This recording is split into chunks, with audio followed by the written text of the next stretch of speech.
kwarto ni Chamers, hindi natin pinibuksan. Bawal. Bawal. Lahat ng mga pera niya nandoon. Hindi nagaling na Dubai. Nakikita niyo po talaga naman, nakikita niyo mga cactus na una-una ang cellphone namin na naitago. Etong robot na ito, galing Saudi nung bata pa kami. So more than ilang 7 years na to. Magandang araw po sa inyo lahat mga amigo. Tingnan natin kung naka-video.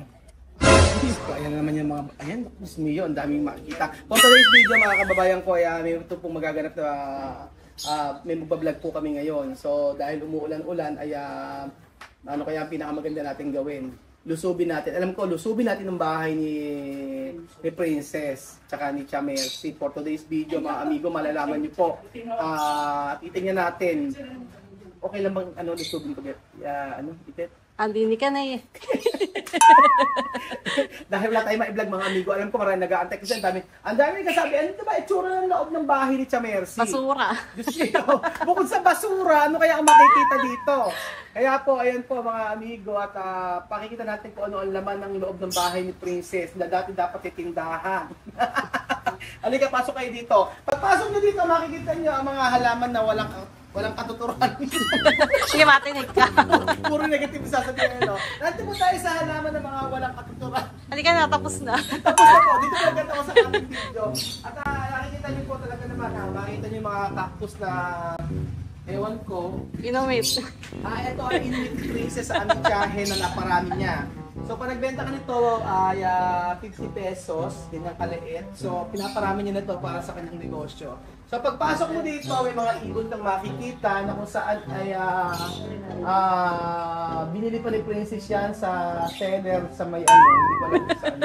Tapos ito yung mga halaman na ito po ay pinitik lang po doon sa may kabilang bahay. Itigil na natin to. At pagpasok niyo po ay makikita niyo po si Chamercy dito. Puro paninira eh. No? Pagpasok niyo po makikita si Chamercy dito, nakaabang po. Nakaabang kung kailan na mag-aako. Alam mo, kailan yung pension niyo? 2016 lang po ang alam ni Chamercy na date ay tuwing 15 kung kailan siya sasahod. At ayan po, at nandito po, pagpasok niyo po sa may terrace, makikita niyo po agad may playground dito. Okay. May ukay dito. At dito po mga amigo sa kabila ay makikita nyo si Luigi. Nakahimlay kanina at ginising ko. Ang sabi ko yung bumangon, gising ko ni Princess. At ito po ang tagapagmana ni Chamercy. Tagapagmana sa lahat ng mga basura na pinasok niya sa bahay na to. So pasok po kayo sa tahanan ni Chamercy. So pagpasok niyo po dito, maaamoy niyo na po agad ang sunog na mantika na tuyo. Lumabas ka. Lumabas ka. Bakit dim light? Ba't hindi inalis? So pagpasok niyo po dito, nandito po ang kalan. Kalan agad. Kaya kalan agad dito, alam mo, i-give up mo ito ka na lang ito, mailagay na lang ito sa sa dream house. Ito-donate ka na sa'yo. Amari, ano ba? Ayan, dito po pagpasok nyo, may CCTV camera. Kitang-kita po namin dito, nung ako po ay nasa abroad, yung CCTV na to, nung time na may pandemic, nako, kitang-kita ko sa Chamercy, dalawang bahay, pinuntahan, kinuha yung dalawang bultong bigas. Yung sa may kabilang bahay namin, saka dito, kitang-kita. Tapos pagkayari niya kinuha yung dalawang bultong bigas, pinasok niya agad dito. O diba, para ng Lola Nelson niya. Kung meron yung kuweba niyan. Pagpasok niyo po dyan, mga amigo, ay nandito po tayo sa lamesa na walang laman. Ang lamesa walang laman na ito, sa totoo lang, kaya ito pa ay lamesa noon. At talaga ng mga makikita nyo, alam bang iniinom yung ano? Tapos pagpasok niyo po dito, ayan, may partner po itong peanut butter na expired nung 15 at kinakainin. At meron po rin yung coconut jam na pa-expired nung nakaraang taon pero patuloy na kinakain dahil sa sayang. Galing sa ayuda. So dito po sa part na ito ay dito po ang mirror ni Chamercy. Galing pa yan sa bahay niya dati. At pagpasok niyo po dito, ayan po, makikita niyo po ang Bakit may mga damit? Ayan. Ang damit ni AJ. Kaya nga tayo nag-a-house to ma'am. Kasi para bakit? makita lahat ng mga, para makita lahat ng nasa bahay mo. Ayan, elepante. Ayan ang ni Princess, ang kanyang koleksyon at ang kanyang TV na galing na Dubai. So hindi naman pinapakinabangan ito at talaga naman. So talaga, ang totoo po niyan, itong bahay na to ay titindahan ng gagawin dati. So, unang part dito. Ngayon, ginawang bahay. Kaya nilakihan to ng nilakihan. So, sa tutuusin lang, personally, hindi ko type yung pagkakagawa ng bahay na to. Wala naman tayong choice kasi nagawa na yun. Kaya nga sabi ni Tia Mercy, nung siya ang nagpapagawa na to. Pero yung inupos dito sa bahay na to, pagka iginawa ng second floor, kaganda. So, mataas eh. Ano? Mataas. Oo. Na ginawa lang na parang dati kasi tindahan to. Gagawin ko tindahan ni Tia Mercy ninyo. At syempre, ginatago ni Tia Mercy mga chismis-chismis. Ayaw ko rin yung damit. Tawag pa kaya dito muna tayo sa kwarto. Sige, yung kwarto ni Tia Mercy hindi natin pwede buksan. Bawal. Bawal. Lahat ng mga pera niya nandoon. At pag yung pera niya na yun ay nawala, yung mga serial number, kasalanan ko. So dito po, pagpasok niyo po dito sa kwarto nila Princess, makikita niyo po dito na may Bartolina. Ang Bartolinang ito ay kung saan ay dito nakatutulog si Amari. O diba? Tapos may TV pa rito, may TV pa, o diba? Hindi pinakaandar. Tapos, syempre may walk-in closet dito na kung saan ay papasok natin. Ayun ang closet ni Princess. So, dito, nandyan ang mga gamit niya. Ayan po. At etong mga bag na ito na kung saan ay Naglalagas na. naglalagas na. So, hindi talaga may ano. At may mga laruan si Harris dito na kung saan ay Kino-collect niya. kino-kolekta ni Harris. Ang ganda naman ito. Madat ibenta ng atin ito isa-isa. Ayan. Ayan. Live selling ka. Live selling. O, ganda ng mga ni Harris. O, diba? Itong cellphone dati. Tandang-tanda ko. Ito kauna-unang cellphone namin. Mga amigo. Oo, ito yung kauna-unang cellphone namin. Naghahatian at talagang Hindi mapapasag PVC yan. O, ayan. Ito ang kauna-unang cellphone namin na naitago pa ni Princess. O, diba? Peter, meron ka palang naitago mo pala ito, no? Bibigay ko nga kay Boss Toyo yan. Diyos ko, ibenta mo kay Boss Toy. Tsaka ito, tanda-tanda ako. Saka yun ang robot na yun, no? Ay, etong robot na ito, na kung saan, kedi kong to, di ba? Kapatid ko. Kedi kong nga to, di ba? Kedi ko, galing kita sa inyo, galing Saudi.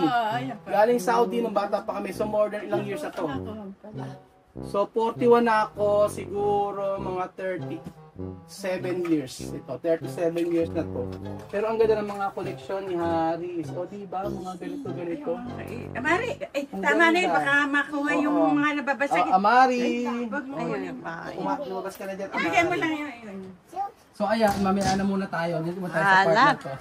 Ayan ang mga makalat na mga dito. So, wala naman kayong makikita kung hindi wala kayong makikita dito kung hindi puro damit at basura. So, itago muna natin. Hindi naman basura. Gusto naman itit. Gulaman! Nagbebenta ka ng gulaman! Kinabog ako. Nag-aaway. May nangabog po dito. Kinabog po ako. Nag-aaway yan, Pero no? pero sa mag-iis yung bahay, kwarto mo, ngayon ako napasok dito. Grabe ka. Tingin mo naman sa akin, anong ginagawa? Malamang! Belinda! Shout out sa'yo! O, nakita mo. Gagawin natin dito ay tutulungan mo kami mag-ayos ng mga bag. Yung mga bag mo, nagputok-putok na. Oo nga, hindi nagagamit eh. Ako dito, ayan po. Ayan. Napaayos pa nga po ito. Kasi kung hindi ito naayos, tako po. Iba ang tsura. Kasi ang daming gumawa ng bahay na to. Iba-iba yan. Tayo. So dito na po kayo. Pasok na po kayo sa may dirty kitchen. Di ba dirty kitchen? Ano to, dirty kitchen? Ayun yung dirty. Ewan pares ng dirty kitchen lang. Puro dirty.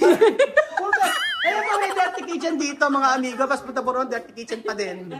Tapos po, so eto, dirty kitchen yung kami dirty kitchen. Kaya kami ma-dirty. Ayan, dirty. Ako yun yung sira. Yung malaka ako yung nasira. Kapata na lang sa dito.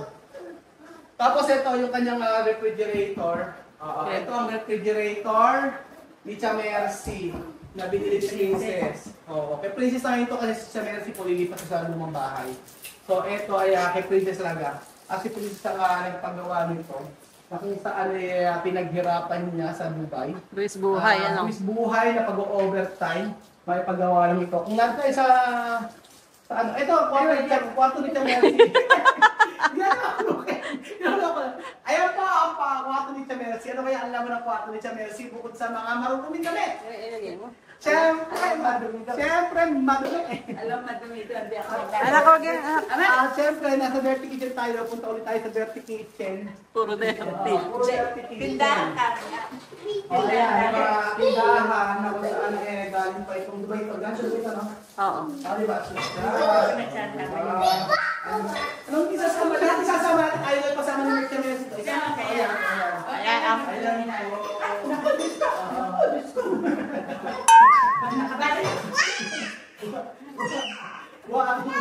Wa daw, wa.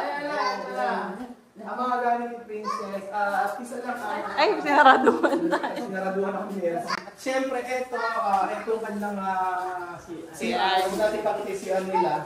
So, ito dati kasi tindahan to, pakita ko sa inyo. Ito kasi gym to.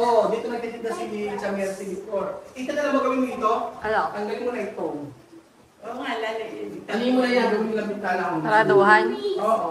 Dati kasi ano to, ito yung gym. Nakita mo yung gym. Oh, ito kasi yung gym. Ito kasi yung gym. Ayan, tindahan ko. Ayan. Oh, ayan. Oh, ayan, tindahan ni Cha Mercy yan, mga amigo. Ganyan po. So, ayan, naayos naman na. At maganda na yung kanyang bahay. So, lagi, ba't may mga ista-istante? Ano? Ista-istante. At least naayos na po siya, mga amigo. Ito lang pa, hindi pa naaayos. Kaya nga, oo. Pero at least naayos na. Pero dati kasi mga amigo, talagang yung bahay na to, hindi mo alam kung paano matatapos. Ano? Diba? Ang tanggal lang ginawa nito, hindi mo alam kung paano tatapusin. Kasi iba-iba ang gumawa.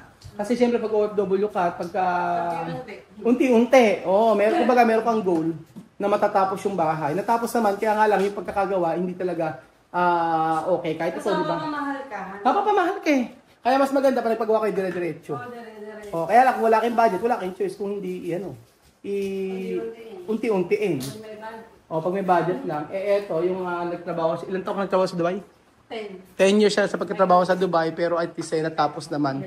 Maganda naman yung mga naiayos. Kagaya niyan, yung mga kisame, magaganda naman po mga amigo. Kaya lang, ang hindi ko lang talaga nagustuhan dito, yung kasi, yung, eto, may mga wall-wall na ganyan. Kasi nga dati tindahan nga dapat yan.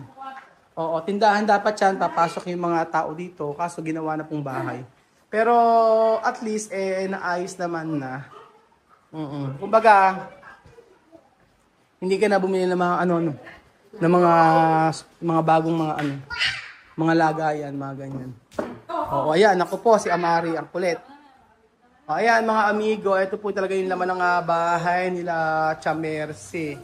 At ngayon ay pag-aari na ni Princess dahil si Cha Mercy meron ng babalik siya sa lumang bahay na naayos din naman. Pero ayan, maganda naman.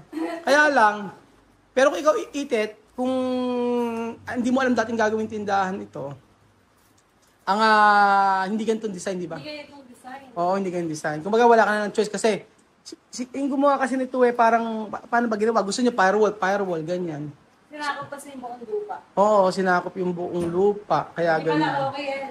Hindi. Hindi siya okay. 180 square meter. Oo, 180 square meter kasi hindi pala maganda pag firewall. Kung magpa-firewall ka isang beses lang. Tapos, mas napamahal kasi, marami, kaya nga, paano nga itong mga wall, ito, hindi naman kailangan yan. Hindi naman kailangan, walang plano, nagpagawa po kasi ng walang plano si Princess.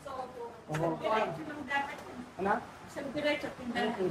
Ito na talaga yan, isang diretso yan, tindahan lang. The rest is to, wala talaga to.